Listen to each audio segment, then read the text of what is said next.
I'm G. Dominic Itagonson BSc A2C.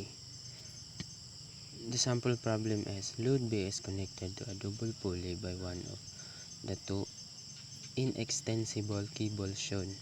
The motion of the pulleys is controlled by cable C, which has constant acceleration of 9 inches per second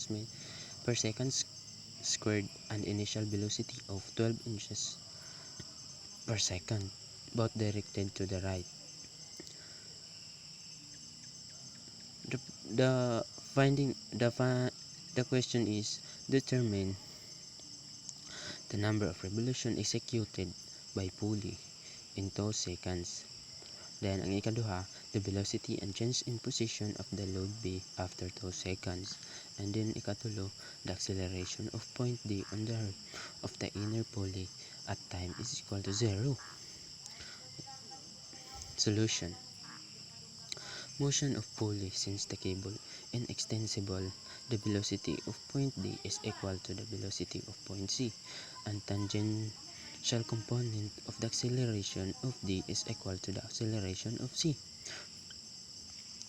These are the given. VD is equal to VC, and then VC is equal to 12 inches per second. Then ang ADT is equal to 9 inches per second squared. Noting that distance from D to the center of the pulley is 3 inches. Sulat na to. VD is equal to RW 12 inches per second is equal to 3 inches W. Then W is equal to 4 rad per second. AD is equal to RA 9 inches per second so it's equal to 3 inches acceleration. Acceleration is 3 rad per second squared. Using the equation uniformly accelerated motion, we obtain for t is equal to 2 seconds. W is equal to W plus acceleration times time is equal to 4 seconds squared plus 3 radius seconds squared times 2 seconds is equal to 10 radius per second. W is 10 radius per second. Theta WT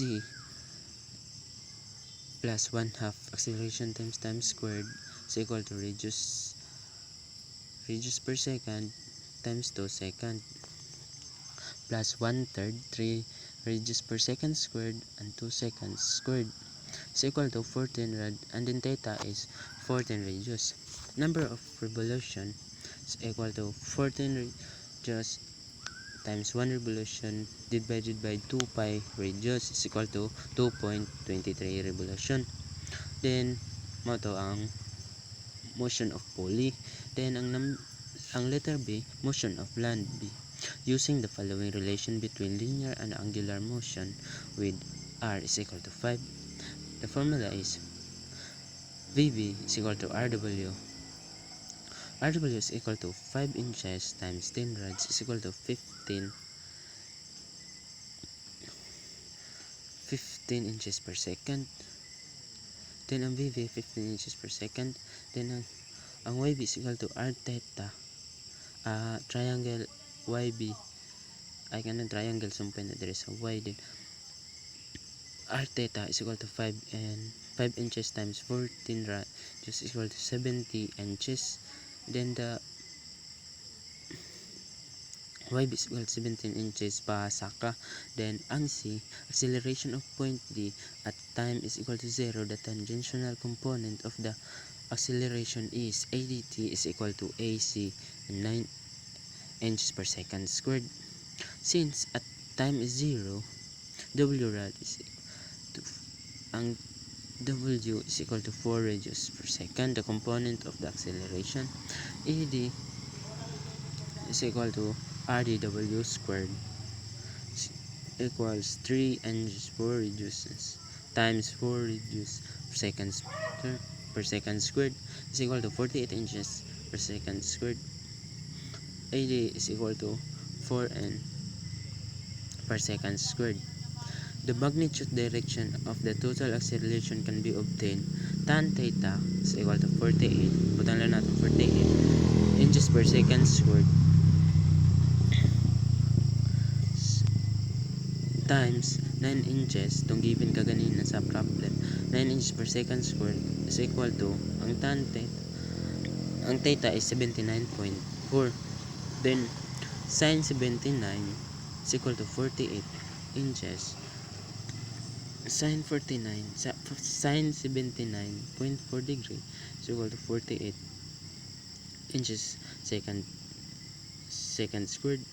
Then ang acceleration nato is 48.8 inches per second squared.